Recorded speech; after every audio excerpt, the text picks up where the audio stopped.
Hello and welcome back. In this video, we'll be reviewing the software portion of this project. We've worked very hard to provide a high-level installer that will get the necessary scripts up and running while also auto-detecting your hardware, so you can really just kind of start the whole project with one or two commands. However, that doesn't really require a lot of documentation or video review. If that's going to work, it's going to work and you're going to be off to the races. But if it doesn't, you're going to be up a creek because you don't understand the fundamental infrastructure of the code. We're going to be kind of starting from fundamentals and explaining the basic processes and code patterns that this project employs.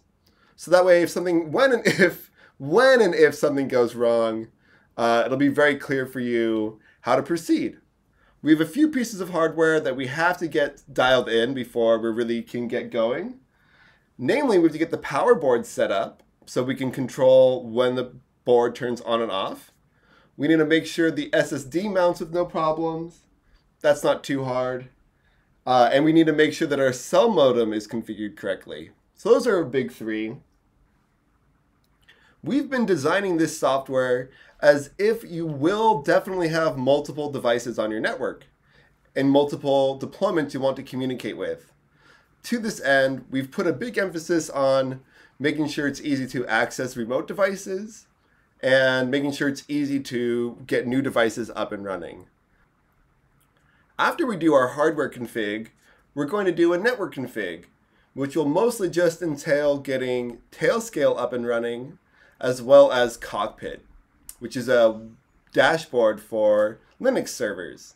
This whole thing is basically a floating Linux server. Okay, so I just plugged in the battery in my new SD card, and of course it did not turn on, and that's because I didn't have the switch set to on. You have to remember that the wake conditions for the buoy's power are tied directly to the alarm status of the DS3231 and Gpio 17 of the Raspberry Pi, and neither of these have been configured yet. So we use the manual override to flip it on, and now we can go in and configure those things and make sure that we have power for our deployment. What's really great about our power timer circuit is that it's actually natively supported by the Linux kernel. So you don't have to install any custom Python drivers or anything like that. We just have to configure our local system correctly. So I'm in our power timer folder.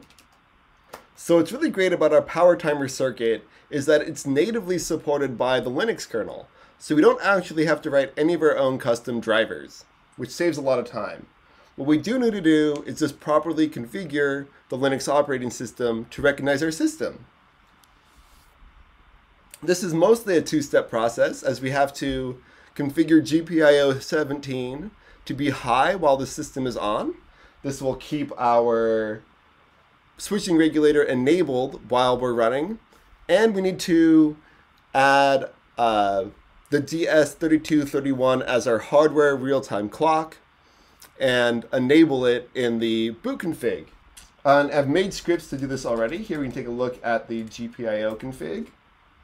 And all this does is check to make sure that this line is in the boot config. And if not, we're going to add it. And this is going to keep Gpio 17 high while the Pi is on and low when we power off. So again, we're really just copying things into files at this point. This RTC configuration is a little bit more complicated, but has no external dependencies. It does a few things. First of all, it's going to make sure you're online. And if you're online, it's going to set the RTC time to the correct time using NTP. After that, it's going to install the DS3231 to the device tree overlay. After that, it's going to install the DS3231 to the device tree overlay so that it will be the system's default real-time clock and remove the fake real-time clock that the Raspberry Pi ships with by default. So let's just do that right now.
Okay, now that we've done this, we'll have to reset the system and then bring it back online to make sure our changes have successfully taken effect.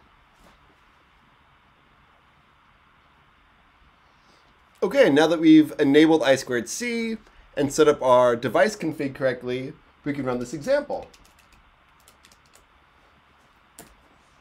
The example gives us a 10-second heads up, but we'll see this fade out.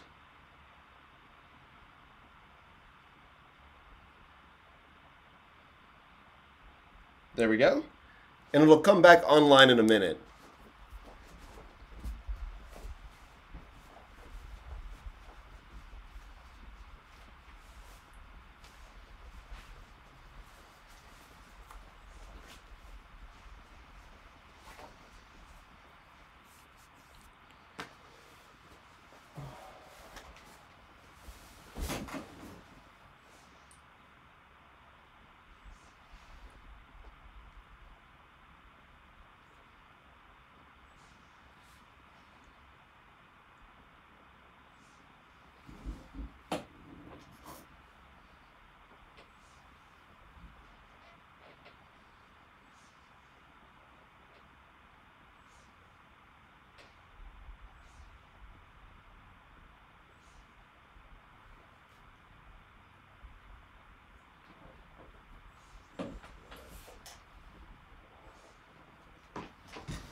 Okay, and like clockwork, we're back online. Let's log back in. It's not like clockwork, it is clockwork. Okay, now that we're back in, we'll go back to our timer folder.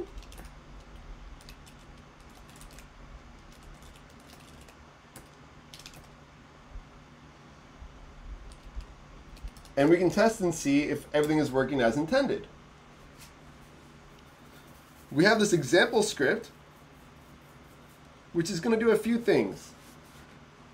It's going to clear any previous alarms. So if we have an alarm that woke us up before, we're going to clear that alarm, set a new alarm, and then shut down the system. Pretty straightforward. And again, this is all using user space level calls. So, we can actually just write straight to our RTC on Linux to clear the alarm. And likewise, we can write straight to the RTC to also set the wake time using an actual date format. So I think this is very civilized. Let's get it set up so that we're not using 10 minutes, but we're going to do just a 1-minute shutdown for the sake of this example.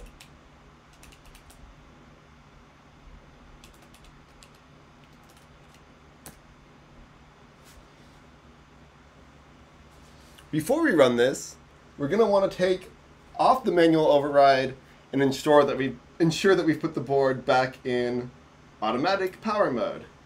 Let's get this. I just did that, and let's make sure you can see the LEDs.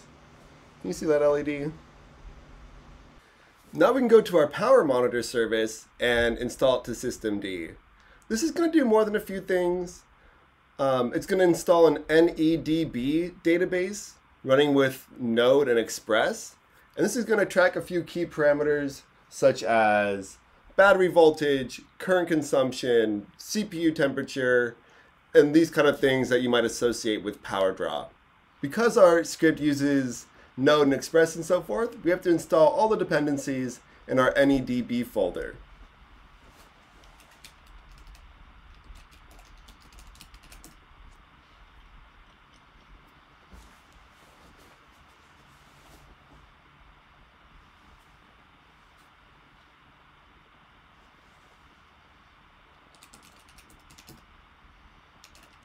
Once we've done that, we can call this load.sh, which will install the Nedb service to systemd as well.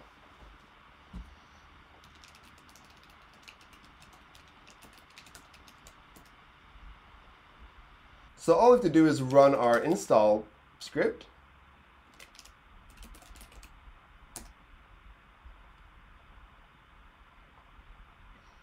And we see it's been added successfully to systemd.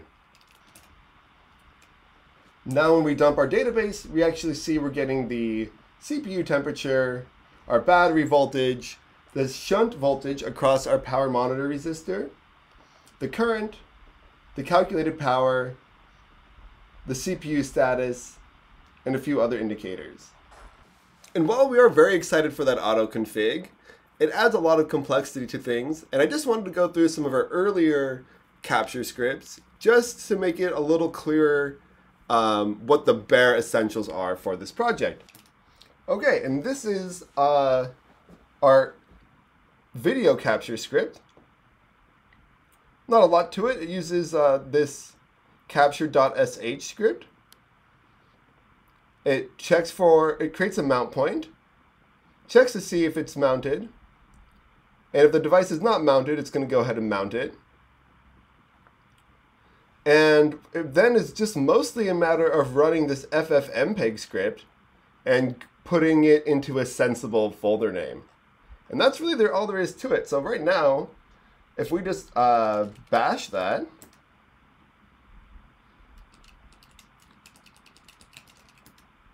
so right now we can just bash this, and you'll see that we're recording data. This is going to run for, I think, in 5-minute windows. And what's great about this setup is when you're done, right, you can just plug the SSD straight into your computer. So if you have a terabyte of video, you don't have to transfer it all. You can access it directly. And I haven't touched this in forever, so that works pretty great stock. There's a few other options here, but that is the core one. And if we want to install it as a service, we have this install capture service. And this follows the same format as the Nedb install script, where basically we're just setting up a few parameters, saying what our service name is, create our service file, put it into systemd, and then reload.